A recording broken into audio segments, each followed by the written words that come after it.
अध्यात्म विश्व विज्ञान यूट्यूब चैनल पर हम अपने सभी प्रेक्षक, दर्शक, मार्गदर्शक, गुरुजन, सहायता करने वाले हमारे प्रिय मित्र और आचार्य गणों का हार्दिक स्वागत समादर करते हैं। और उसी तरह हमारी इन प्रस्तुतियों में त्रुटियां निकालने वाले और उसको एक प्रकार की दिशा देने वाले इन सभी महानुभावों का भी हम इस अंक में हार्दिक स्वागत करते हैं।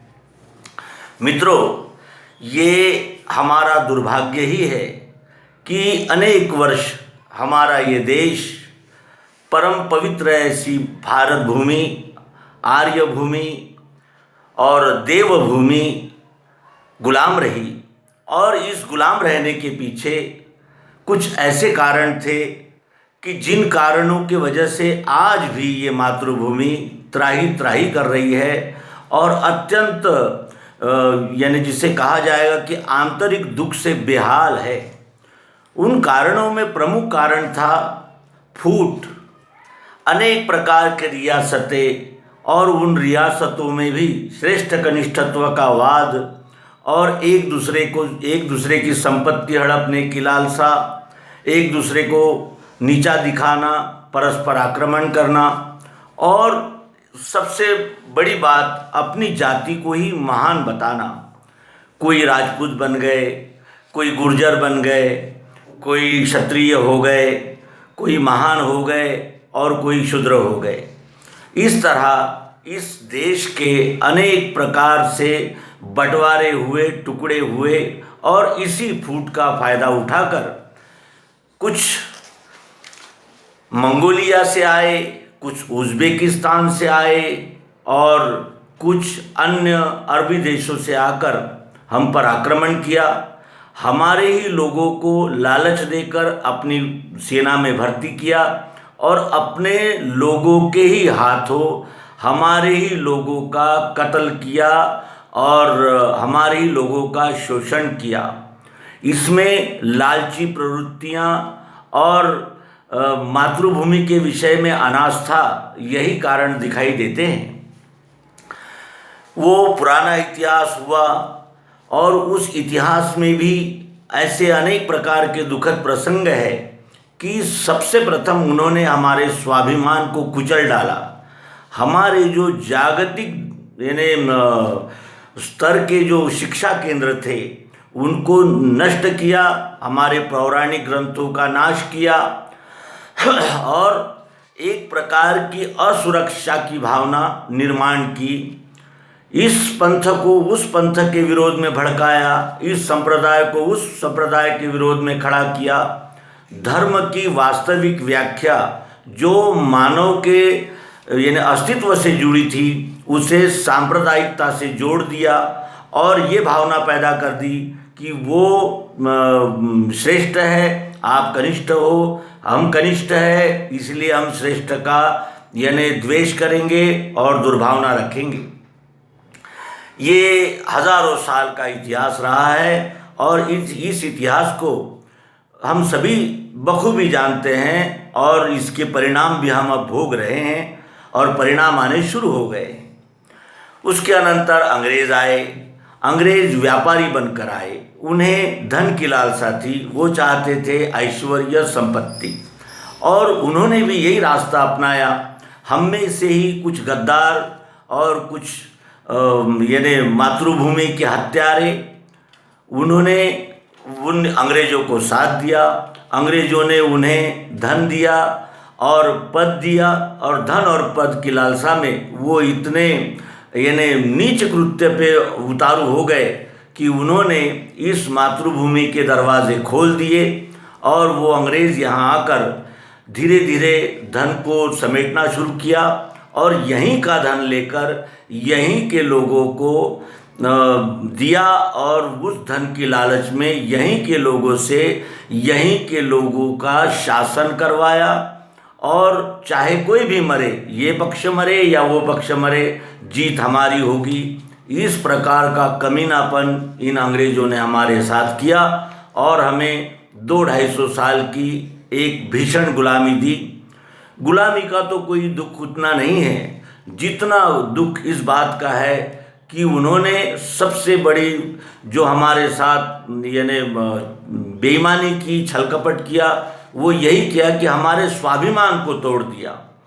हमारा स्वाभिमान टूटते ही हम बिखर गए। जिनका इतिहास बिखर जाता है उनका भूगोल भी सही नहीं रहता और भविष्य अंधकारमय हो जाता है। इसका आज प्रत्यक्ष उदाहरण हम अपनी आंखों से देख रहे हैं। फिर कुछ लोग अंग्रेजी शिक्षा, अंग्रेजी भाषा से प्रभावित होकर विदेश गए। उन्होंने वहाँ विदेश में अंग्रेजी और अंग्रेजी सभ्यता की शिक्षा ली और धोती कुर्ता छोड़कर सूट बूट पहनने लगे। और सूट बूट पहनकर जब वो वहाँ से आए तो उन्होंने सबसे पहला ऐलान तो यही किया कि कैसा देश, कैसी मातृभूमि, कैसी सभ्यता, कैसी संस्कृति।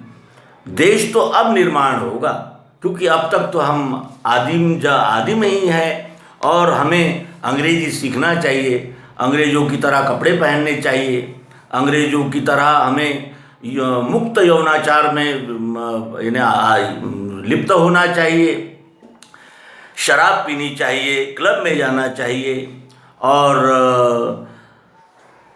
गोरी चमड़ी का आकर्षण रखना चाहिए और गोरी चमड़ी वाले श्रेष्ठ होते हैं। ये सारे भाव उन नए सूट बूट पहनने वालों में निर्माण किए और वो सूट बूट पहनकर आए हुए लोग अपने ही मातृभूमि पर अनेक ढंग से, अनेक प्रकार से खंजर चलाने लगे और इस मातृभूमि को लहूलुहान करने में उन्हीं हमारे कपूतों का बहुत बड़ा हाथ है।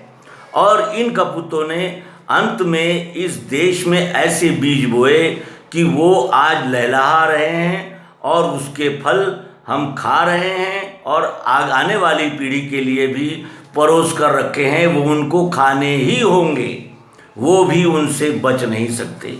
अपना स्वत्व खोकर, अपना स्वाभिमान खोकर जो कुछ भी हमें मिलता है वो हमारे विनाश का ही कारण होता है। क्योंकि मनुष्य का आहार तो सीमित होता है, लेकिन उसके मन की यानी लालसा और बुद्धि में पड़े हुए अधिक से अधिक पालूं और मैं अमर हो जाऊं, ये भूमिकाएं मनुष्य को कितना गिरा सकती है, इसका ज्वलंत उदाहरण हमारे देश के कुछ कर्णधार रहे और जिन्होंने इस देश में फूट के ऐसे अविनाशी बीज डाल दिए हैं कि जैसे वो रक्त बीज एक राक्षस का दृष्टांत है कि उसका रक्त जहाँ जहाँ गिरता था वहाँ से हजारों रक्त बीज उभरते थे और फिर वो युद्ध चलता ही रहता था। यानी उस राक्षस के एक एक रक्त के बूंद से हजारों ऐसे राक्षस निर्माण होते थे। ये शायद कल्पना हो या दृष्टांत हो, लेकिन ये हमारे लिए वास्तविकता रही कि उस राक्षस के फूट और दरार के एक एक बूंद से हजारों राक्षस पैदा हुए और वो अपने अस्तित्व को ही निगलने के लिए तैयार हो गए। आज हमारे देश के सामने जो समस्याएं हैं, सबसे बड़ी समस्या तो है अलगाववाद। इस देश में हजारों सालों से जो लोग रहते हैं वो लोग भी इस देश की संस्कृति, सभ्यता के साथ समरस नहीं हो सके। उन्होंने अपना एक स्वतंत्र ऐसा व्यक्तित्व कायम रखा और आज इस दशा में आ गए हैं कि न वो इस भूमि को अपनी मातृभूमि मानते हैं, न इस देश को अपना मानते हैं। वो केवल इसे एक लूटने खसोटने का माध्यम ही मानकर इस देश में ही रहकर गद्दारी और जिसे कहा जाएगा कि एक प्रकार के फोड़ों की ही भूमिका निभा रहे हैं। और ये फोड़े इतने सड़ चुके हैं, इतने गहरे तक उनसे इस मातृभूमि के शरीर में गैंग्रीन हो गया है कि अब इधर ऑपरेशन करो तो उधर नया फोड़ा तैयार होता है और उधर से फोड़े को निकालो तो इधर नया जख्म तैयार होता है। इस प्रकार ये मातृभूमि आज हाहाकार कर रही है और आज इस स्टेज पर आ गई है। भले ही हमने भौतिक विज्ञान में प्रगति की हो, हमारी मिसाइल्स और हमारे सैटेलाइट्स, हमारे जो यहाँ तक हमने भौतिक शास्त्र में प्रगति की कि बड़े बड़े विकसित देश भी अपने उपग्रह इन्हें अंतराल में छोड़ने के लिए हमारी सहायता लेते हैं, हमारे लॉन्चिंग पैड्स यूज़ करती है, हमारे लॉन्चर्स यूज़ करती है। इतना हमारा देश प्रगत हो गया है। लेकिन ये केवल भौतिक प्रगति है। जैसे किसी महिला ने यानी महिला के यानी शरीर में कैंसर हो और वो 10 बार अपना स्नान करे, 10 बार मेकअप करे और वो अपने आप को खुश और सुंदर दिखाने का प्रयास करे, इस तरह का एक प्रकार का आज वातावरण दिख रहा है। भले ही हम भौतिक साधनों से और भौतिक विज्ञान से संपन्न हुए हो, लेकिन अंदर से हम आज भी दरिद्री और जर्जर अवस्था में हैं। कब ये मातृभूमि का डोला टूटेगा और कब अनेक प्रकार के टुकड़े होंगे, इसका कोई यानी अंदाज़ा हम नहीं लगा सकते। और आज देश उसी मोड़ पर खड़ा है। एक समय था जब अफ़गानिस्तान, म्यांमार, श्रीलंका, नेपाल, ये सब हमारे ही देश में थे। अफ़गानिस्तान तक हमारा यानी भारतवर्ष फैला हुआ था, लेकिन हमने हमारे ही गद्दार यानी भाइयों की वजह से ये सारे टुकड़े आज हमसे अलग हो गए हैं। और जो कुछ भी बचा हुआ एक राष्ट्र है, उस राष्ट्र की सीमाएं भी अब सुरक्षित नहीं हैं। राष्ट्र की अगर हम अंदर से यानी अंदर से अगर हम सुरक्षित है तो बाहर के आक्रमण से हम सामना कर सकते हैं, लेकिन बाहर से भी अगर आक्रमण हो और अंदर में भी अगर गद्दार और जहरीले और अपने ही देश के, अपने ही मातृभूमि के दुश्मन अगर हम संभाल रहे हैं, तो फिर अंदर लड़ाई करे कि बाहर लड़ाई करे, इस दृष्टि से भी कोई उपयोग नहीं हो पाता। आज इस निवेदन का यही कारण है कि यानी बात का बतंगड़ बना देना, अपने स्वार्थ के लिए समाज में फूट डाल देना, इस प्रकार का कार्य उन लोगों ने किया जिनके ऊपर इस देश के बुद्धिजीवी और इस देश के जो उस समय के कर्णधार थे उनका विश्वास था। उन्होंने इसी आशा से उन्हें पाश्चात्य शिक्षा दिलाई, उनको धन मुहैया कराया, उनके साधन दिए कि आप विदेशों में जाइए और विदेशों से वो विज्ञान का प्रकाश यहाँ लाइए और इस मातृभूमि को समृद्ध बनाकर सेवा कीजिए। लेकिन वो जब अंग्रेजी पढ़कर आए तो उन्होंने सर्वप्रथम फूट के ही बीज डाले और फूट के बीज डालते ही यहाँ तो भूमि तैयार ही थी। क्योंकि जब तक हम एक संग रहते हैं, जब तक संगठित रहते हैं, तब तक किसी भी शत्रु की ये हिम्मत नहीं होती कि वो हम पर आक्रमण करे। तो वो भी इसी ताक में थे कि ऐसे कोई फूट डालने वाले और फूट और दरारों को बढ़ाने वाले कोई मिल जाए तो हमारी सहायता हो जाए। और इस तरह वो लोगों की उन पाश्चात्य शिक्षण लेकर आए हुए जो हमारे भाई थे, उन्होंने मदद की और अंततः उन्हीं की सहायता से हमारी मातृभूमि पर जो विदेशी आक्रांता थे वो आक्रमण करने में सफल रहे। उन्होंने इस मातृभूमि का शोषण किया और जाते जाते एक ऐसी प्रणाली दे गए जिस प्रणाली में स्वाभिमान और जिसे कहा जाएगा कि स्वतंत्र अभिव्यक्ति या स्वतंत्र अनुसंधान की संभावनाएं ही समाप्त हो गई। अब यहाँ झगड़े होते हैं जाति, समाज और लाभ। कोई अल्पसंख्याक बन गया, कोई बहुसंख्याक बन गया, कोई इस जाति का हो गया, कोई उस जाति का हो गया। फिर इस जाति को संरक्षण, राजकीय संरक्षण मिला तो वो जातियां चिल्लाने लगी, उन जातियों को संरक्षण मिला तो दूसरी जातियां खड़ी हो गई। आज यहाँ ये प्रसंग आ गया है कि भारत की सभी जाति, कितनी जातियां हैं इसका यानी निर्णय किया जाए और जाति जिसकी जितने प्रमाण की हो उतने प्रमाण का आरक्षण दिया जाए। ये विचार करने का आज प्रसंग दुर्दैव से हमारी मातृभूमि पर आ चुका है और ये करना ही होगा। क्यों? क्योंकि उसको यानी खाद और पानी देने वाली मनोवृत्तियाँ आज भी जीवित है। आज भी ये कोई मानने को तैयार नहीं कि हमारे विनाश का कारण दरार और फूट ही है।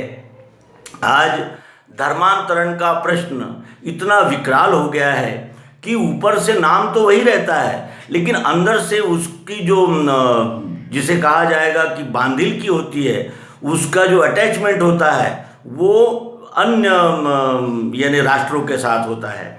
यानी लेबल तो वही रहता है, लेकिन अंदर से वो व्यक्ति पूरी तरह बदल जाता है।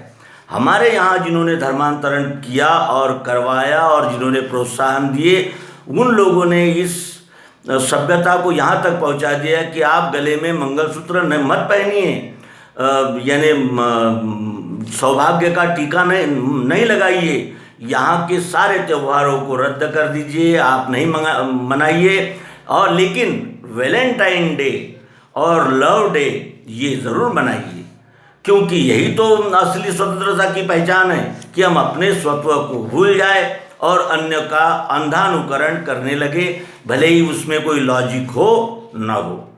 तो ये एक मातृभूमि से प्रेम करने वाले एक नागरिक की बात आज हमने की, और ये इसलिए की कि अत्यंत दुखद होता है अपने ही शरीर में बने हुए फोड़ों को संभालना और उसको यानी साथ ही लेकर जीना।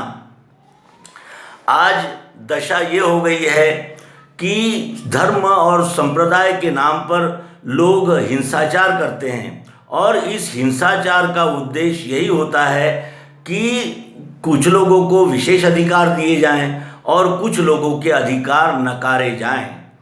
ये अगर हमारे संविधान की अगर देन है तो उस संविधान में समता, बंधुता, न्याय ये शब्द उचित व्यवस्थित नहीं लगते, क्योंकि समता के लिए तुम्हें एक कानून बनाना होगा, बंधुता के लिए तुम्हें जातिवाद मिटाना होगा, न्याय के लिए तुम्हें पक्षपात और भेदभावपूर्ण दृष्टि को यानी विराम देना होगा। लेकिन हम चाहते हैं कि इधर से तो इलाज करें, लेकिन उधर से हम और जख्म करते जाएं, तो हमें कब उन जख्मों से निवृत्ति मिलेगी? और आज यही दृश्य है हमारे सामने। भले ही वो कितना भी बड़ा हत्यारा हो, लेकिन वो हमारी जात का है तो हम उसकी प्रशंसा करेंगे और उसको उसके लिए न्याय चाहेंगे। और अगर कोई दूसरी जात का है, दूसरे संप्रदाय का है और हमारा विरोधी है, तो हम उसका विरोध अंत तक जाकर करेंगे, और यहाँ तक करेंगे कि उसे हम देशद्रोही भी ठहरा सकते हैं। तो मित्रों, ये एक मातृभूमि के जिसे कहा जाएगा कि मातृभूमि से प्रेम करने वाले एक सहज सरल मन की ये व्यथा आज आपसे साझा की है। आशा है कि आप यानी इसे विशाल दृष्टिकोण रखकर समझेंगे, और साथ ही ये भी कह देना आवश्यक है कि जब वो डॉक्टर, कोई भी डॉक्टर हो, जब वो ऑपरेशन करता है तो वो ये सोचकर नहीं करता कि ये मेरा है और वो तेरा है। और मुझे किसी भी डॉक्टर को कभी ये कहते हुए नहीं सुना कि मुझे ऑपरेशन करते हुए बड़ी खुशी होती है, ऐसा कभी नहीं सुना। वो उसका अंतिम यानी चरण होता है, उसकी समझ की अंतिम परिणति होती है ऑपरेशन। जहाँ तक हम जाते हैं डॉक्टर के पास, तो डॉक्टर यही कहता है कि जहाँ तक हो सके वो दवाइयों से और औषधि प्रयोग से ही उस व्याधि को, रोग को शमन करने का प्रयास करता है। लेकिन जब वो देख लेता है कि ये कैंसर का फोड़ा है, ये अल्सर है, इसका ऑपरेशन ही करना होगा, तभी वो ऑपरेशन थिएटर में उस रोगी को ले जाता है और ऑपरेशन करता है। उसी तरह इन विचारों को हम व्यक्त नहीं करना चाहते थे, इसलिए कि आज भी हमारे में ही कुछ ऐसे मित्र हमारे हैं जो जातिवाद को प्रोत्साहन देते हैं और अन्य जातियों को अपमानित करना, अन्य जातियों के साथ द्वेष करना और अपनी भलाई के लिए किसी भी हद तक जा सकते हैं। वो देशद्रोहियों से हाथ मिला सकते हैं, देश के टुकड़े करने के नारे लगा सकते हैं, हमारे शत्रु देश का झंडा फहरा सकते हैं, हमारे शत्रु देश के लिए जासूसी कर सकते हैं, गद्दारी कर सकते हैं और हमारे ही होकर हम पर ही वार कर सकते हैं। इतना ये भीषण प्रसंग हमारे सामने है। प्रयास जारी है, लेकिन वो प्रयास कभी कामयाब नहीं होंगे, क्योंकि ये हजारों साल का जो दरार और फूट का बीज डालकर जो चले गए हैं वो तो चले गए, लेकिन आने वाली पीढ़ी के लिए वो संघर्ष और जिसे कहा जाएगा कि इतनी भीषण लड़ाई की खाई में छोड़ गए हैं कि उसका सामना हमारे निरपराध और आने वाले नई पीढ़ी के बच्चे ये देखकर दंग हो जाएंगे कि ये बीज बोने वाले कितने मातृभक्त थे, कितने मातृभूमि के सेवक थे और कितने बड़े मातृभूमि के सपूत थे। इसका निर्णय वो बच्चे करेंगे, क्योंकि वो ही न्याय की भूमिका पर आएंगे और वो स्वतंत्र ढंग से इस बात का न्याय करेंगे कि किसने इस देश को उन्नत अवस्था में ले गए और कौन वो लोग थे जिन्होंने इस देश को पतित और यानी जर्जर और हाहाकारी मनस्थिति में ला दिया है। तो मित्रों, ये निवेदन आप सभी के समक्ष एक आपका भाई, एक नागरिक और एक ये कहा जाए कि एक प्रकार से देश का भला चाहने वाला व्यक्ति कर रहा है। इस आशय से आप इस एपिसोड को, इस अंक को जानेंगे, समझेंगे। हमारा मुख्य विषय अध्यात्म विज्ञान है और अध्यात्म विज्ञान के इतर हम कुछ भी निवेदन करने में हमें आज्ञा नहीं है और अध्यात्म विज्ञान से ज़्यादा महत्वपूर्ण दूसरा विषय हो भी नहीं सकता, क्योंकि अध्यात्म विज्ञान ये वैश्विक महत्व का विषय है। ये विश्व मानव के साथ संबंध रखने वाला विषय रहने से हम अन्य बातों को यानी प्रस्तुत नहीं कर सकते। लेकिन भले ही हम मोहल्ले की भलाई की बात करें और हमारे घर में अगर गंदगी और अनेक प्रकार के रोग व्याधियों का बसेरा हो तो वो भी उचित नहीं होता, क्योंकि सर्वप्रथम हमें अपना घर ही साफ करना होता है। हमें अपना ही आत्मनिरीक्षण, आत्म परीक्षण, आत्मचिंतन करना होता है, क्योंकि हम अगर दुखी है तो हमारी दृष्टि भी द्वेषपूर्ण और बंटवारा करने वाली, भेदभाव युक्त होगी। अगर हमारे मन में ही शांति है तो हमारी दृष्टि भी शांत हो जाएगी। जिसमें जो है वही वो बांट सकता है। जिसके पास धन है वही धन दे सकता है, जिसके पास आनंद है वही आनंद दे सकता है, जिसके पास सुख है वही दे सकता है, और जिसके पास द्वेष है वो द्वेष ही देगा, जिसके पास दुख है वो दुख ही देगा। इस प्रकार से जिसके पास जो है वो उसी चीज़ को दे सकता है और जिसके पास जो है उसी का आनंद और दुख उसी को प्राप्त होगा।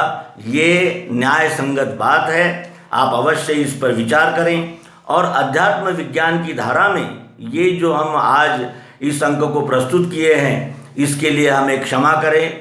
आप सभी का हार्दिक धन्यवाद है और इसी के साथ इस अंक का समापन करेंगे। त्रुटियों के लिए धन्यवाद और स्पष्ट कहा है, इसलिए आप भी निर्मल मन और शुद्ध चित्त के साथ इन विचारों का आकलन और जांच निरीक्षण करेंगे। ये अपेक्षा करते हुए नर्मदे हर सद्गुरु भगवान की जय।